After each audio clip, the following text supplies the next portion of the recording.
پاسداران انقلاب کا کوئی مقابلہ نہیں۔ پاسداران انقلاب نے امریکی پرچم بردار بحری جہاز کو روک لیا۔ یہ معاملہ کیا ہے؟ امریکی بحری جہاز کو کیوں روکا گیا؟ اس سارے معاملے پر عامر رضا سے بات کرتے ہیں۔ عامر بھائی، ایک امریکی پرچم بردار بحری جہاز ایران کے پانیوں میں آیا اور پھر پاسداران انقلاب نے اسے روک لیا، یہ معاملہ کیا ہے؟ دیکھیں، سب سے پہلی بات تو یہ ہے کہ اس بات کو سمجھیں کہ اب وہ جنگ جو کہ ہم کہہ رہے تھے کہ دستک دے رہی ہے، knocking at the door of Iran ہے، ابراہم لنکن آ گیا ہے، اس کا آغاز ان جھڑپوں سے ہو گیا ہے۔ یعنی یہ وہ جھڑپیں ہیں جس طرح سے ایک ڈرون اڑا، ابراہم لنکن پر گیا اور وہاں پر سے ڈیٹا ٹرانسفر کیا اور اس کے بعد اس کو گرا لیا گیا۔ F-35 نے فضا میں اڑان بھری اور اس کو انٹرنیشنل پانیوں میں گرا لیا۔ اسی طرح ایران کی کشتیاں، جو جنگی کشتیاں ہیں، وہ مسلسل سرویلنس پر ہیں اپنے اپنے علاقے کے اندر۔ وہ جانتی ہیں کہ امریکنز رات ہو دن ہو 24 گھنٹے وہ اس کوشش میں ہیں کہ کسی نہ کسی طریقے سے اس کو خلیج فارس کو اور آبنائے ہرمز کو ملنے والا جو گیٹ وے ہے، آئل گیٹ وے کہتے ہیں اس کو بند کرنے کی کوشش کرے گا، جس سے ایران کی تیل کی ترسیل جو ہے وہ رک جائے گی۔ اور یہ ایسے ہی ہے جیسے ایران کی لائف لائن روک لی جائے یا اس کی آکسیجن بند کر دی جائے۔ اس کی حفاظت کے لیے ایران نے ایسا زبردست سسٹم اور نظام بنا رکھا ہے کہ کوئی پرندہ بھی اس کے پانیوں کے قریب سے نہیں گزر سکتا۔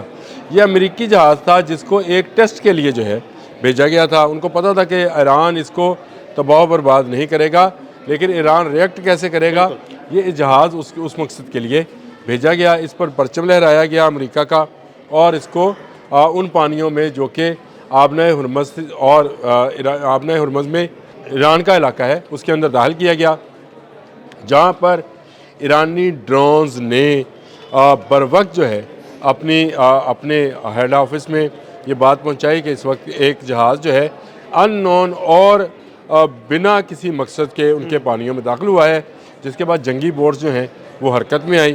انہوں نے جہاز کو نہ صرف روکا بلکہ واپس جانے پر بھی مجبور کیا۔ یعنی یہ ٹیسٹ کیس اس لیے تھا، یہ ٹیسٹ کیا جا رہا تھا کہ کیا ایرانی جاگ رہے ہیں یا سو رہے ہیں۔ تو اس جہاز کو روکنے پہ اور اسے واپس بھیجنے پر مجبور کرنے کے بعد یہ اندازہ ہوا کہ ایرانی جاگ رہے ہیں، سو نہیں رہے۔ اچھا، ایران بھی جاگ رہا ہے، ایران کے دوست بھی جاگ رہے ہیں۔ ذرا بات کو سمجھے، اس وقت اس پانیوں کے اوپر بے شمار سیٹلائٹس جو ہیں فوکسڈ ہیں۔ 40 سے 45 کے قریب تو سیٹلائٹس چائنا کے ہیں جو ان پانیوں پر مرکوز کر دیے گئے ہیں تاکہ یہاں کی نقل و حرکت جو ہے اس کو مانیٹر کیا جا سکے۔ یہ بڑا اہم خطہ بن گیا ہے۔ وینزویلا والے واقعے کے بعد چین جو ہے وہ اب بہت زیادہ محتاط انداز کے ساتھ کام کر رہا ہے اور اسی انداز کے ساتھ ایران بھی کام کر رہا ہے۔ ایران نے اس جہاز کو ڈبویا نہیں، ایران کی کشتیوں نے اس جہاز کو گھیرے میں لیا، اوپر ڈرونز نے فلائی کیا، بتایا کہ یہ ہمارا علاقہ ہے، یہ انٹرنیشنل پانی نہیں ہے، آپ واپس چلے جاؤ۔ یہ وارننگ تھی اور اس کے بعد اس کو لاسٹ وارننگ دی گئی کہ اگر آپ نے رخ تبدیل نہ کیا تو آپ کو تباہ کیا جا سکتا ہے۔ اگر وہ اس وارننگ سے کیا سمجھے کہ اگر یہ ٹیسٹ کیس تھا، ایک جہاز آیا ان کے پانیوں میں اور اسے انہوں نے پکڑ کے واپس بھیج دیا، اس کا مطلب ہے کہ آئندہ یا آنے والے چند گھنٹوں میں یا چند دن میں امریکہ ایسی کوئی غلطی کرنے والا نہیں؟ دیکھیں عدیل بھائی، سب سے پہلی بات تو یہ ہے کہ جمعے کو مذاکرات ہونے ہیں اور ان مذاکرات میں جو ہے پیش رفت اسی صورت میں ہونی ہے جب ان پانیوں میں امن ہوگا۔ لیکن آپ دیکھ لیں، کل اناؤنس ہوا اور یہ کہا گیا کہ ابھی تک اس کا ایجنڈا سامنے نہیں آیا ہے۔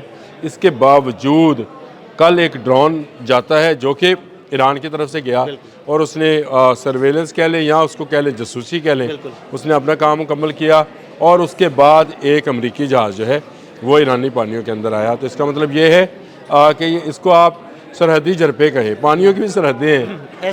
آپ یہ نہیں کہہ سکتے کہ سارے کا سارا سمندر امریکہ کا ہے یا سارے کا سارا سمندر ایران کا ہے یا پاکستان کا ہے یا رشیا کا ہے۔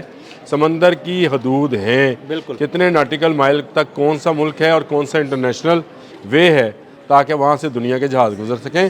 تو یہ ایک ایسا مسئلہ ہے جس کو لے کر ایران جو ہے اس وقت بہت سینسیٹیو ہے اور اس نے اپنی سینسیٹیوٹی بھی دکھائی اور اپنی ٹیکنالوجی کو بھی شو کیا ہے۔ میں نے دو روز پہلے یہ بات بتائی تھی کہ اس وقت جتنی آپ کہہ لیں کہ سرویلنس ہے وہ بائیڈو کے ذریعے کی جا رہی ہے۔ بائیڈو جو ہے یہ چینی سسٹم ہے جس کو ایرانیوں نے جو ہے استعمال کرنا شروع کر دیا ہے. اس سے نہ صرف وہ اپنی نیویگیشن کو بہتر بنا رہے ہیں بلکہ دوسری نیویگیشن کو ٹریک بھی کر رہے ہیں. بالکل. یعنی جو جی پی ایس اورینٹیڈ نیویگیشنز ہے جو کہ امریکنز ہیں ان کو نہ صرف ٹریک کر رہے ہیں بلکہ بر وقت جو ہے ڈیٹا کنٹرول سینٹر تک پہنچا رہے ہیں. یہ وہ معاملہ ہے جس کو لے کر امریکہ جو ہے خوف زدہ ہے. یہ چھوٹی چھوٹی جو چیزیں سامنے آ رہی ہیں ایک دن میں یا ایک ہی رات میں سمجھ لیں کہ دو ایسے واقعات چند گھنٹوں میں دو ایسے واقعات ہوئے ہیں جس نے امریکہ کو خوف میں مبتلا کر دیا ہے. ایک تو ان کا ڈرون اڑنا، پوری سرویلنس کرنا، وہ ابراہم لنکن تک پہنچ جانا، اس کی معلومات دے دینا. دوسرا امریکی پرچم بردار بحری جہاز کو روکنا، اس کو راستہ بدلنے پر مجبور کرنا. تو بڑی کامیابی ہے ایران کی. میرا خیال ہے یہ کامیابی اس لیے بھی اس کو کامیابی میں کہتا ہوں کیونکہ ان کا ڈرون ابراہم لنکن سے اوپر سے فلائی کر گیا. بالکل. یہ خطرناک بات ہے. اور اس کا ڈیٹا جو ہے وہ ٹرانسفر بھی ہو گیا. یعنی آپ اس کی ڈیٹا ٹرانسفرمنگ کو جیم نہیں کر پائے. آپ نے وہ ہونے دیا یا آپ اس کو روک نہیں پائے. یقیناً نہیں روک پائے ہوں گے. لیکن اگر آپ روک نہیں پائے ہیں تو اس کا مطلب یہ ہے کہ اس وقت اس جہاز کے متعلق تمام معلومات جو ہیں وہ ایران اور چین کے پاس ہیں. ایسا ہی ہے. اور اس کا مطلب ہے چین معلومات ایران کے ذریعے ہوتے ہوئے چین تک پہنچ جانا بہت بڑی بات ہے. اچھا، یہ بہت سارے لوگ جو ہیں یہ سوال پوچھیں گے بھی کیونکہ اس سے پچھلا بھی لوگ ہم نے اسی بات پر کیا تھا کہ وہ جو ڈرون تھا شاہد 139 وہ تھا تو اس میں ایک ڈیٹا کیا تھا اس سب کو پتہ ہے. ابراہم لنکن کا میں نے 2-3 ولاگ کیے. آپ نے ایک فلم کتنا بڑا بحری جہاز ہے، کتنے طیارے اس پہ ہیں، کون سا انٹرسیپٹر سسٹم ہے، کتنے اہلکار ہیں، یہ ساری ایسی معلومات ہیں. تو پھر کون سا ڈیٹا تھا جو شاہد 139 لے کر گیا؟ وہ یہی والا لے کے گیا. نہیں، یہ ڈیٹا نہیں لے کے گیا. یہ ڈیٹا آپ کو نیٹ پر اویلیبل ہے. آپ ابراہم لنکن کے متعلق کھولیں آپ کو پتہ چل جائے گا. عدیل بھائی، ڈیٹا یہ ہے کہ اس کے اندر جو دوسرے سگنل ٹریکنگ سسٹمز ہیں وہ کون سے ہیں. اچھا، زبردست. یہ بڑی زبردست. یعنی ان کے اندر وہ ٹیکنالوجی جس میں ایسے سگنلز جو ہیں وہ دیے جاتے ہیں جس سے آپ کے میزائلز جو ہیں وہ کام نہیں کر سکتے ہیں، یعنی اس کی طرف نہیں آ سکتے ہیں. آپ ان کے میزائل امریکنز کے میزائلز جو ہیں وہ کیسے سینسرز استعمال کرتے ہیں ان کا اگر اس کو اس طرح سے سمجھیں کہ اس کو ہیک کیا گیا ہے. اچھا، یعنی اس کے سسٹم کو ہیک کرنا ایک طرح کا. یہ وہ ڈیٹا ہے جو ٹرانسفر ہوا ہے. صحیح. یعنی اس کا مطلب ہے ڈیٹا بھی ٹرانسفر ہو گیا اور یہ بھی چیک ہو گیا کہ ہم ان کے یہ والے سسٹمز ہیک کر سکتے ہیں کہ نہیں، اور وہ کامیابی سے کر رہی ہے. دیکھیں ایران دعویٰ کر رہا ہے ایران انٹرنیشنل نے تو یہ کہا ہے کہ ہم نے وہ ڈیٹا کامیابی کے ساتھ جو ہے حاصل کر لیا ہے. شاید 139 جو تھا وہ گیا، وہ تو ہے ہی خود کچھ تھا. تو اب یہ جہاز کا روکنا اور بر وقت کارروائی کرنا میرا خیال ہے شاید یہ اس ڈیٹے کی بدولت نہ ہو کیونکہ ان کے تمام سگنلز جو ہیں ان کو اگر انٹرسیپٹ کیا جا رہا ہے یعنی اس کو روکا جا رہا ہے یا اس میں خلل ڈالا جا رہا ہے تو اس کا مطلب ہے کہیں نہ کہیں یہ ڈیٹا جمع بھی کیا جا رہا ہے اور وہاں سے یہ ڈیٹا ریئل ٹائم میں آگے ٹرانسفارم ہو رہا ہے، یعنی آگے پھیلایا بھی جا رہا ہے. تو یہ ایک چیز امریکنز کے لیے واقعی خطرناک ہے. میں تو سمجھتا ہوں خطرناک ہے.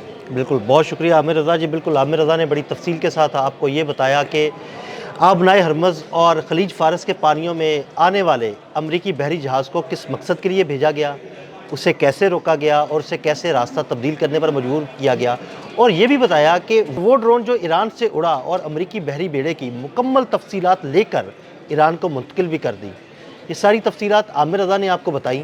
عدیل احمد اور عامر رضا کو اجازت دیجیے گا. اللہ حافظ.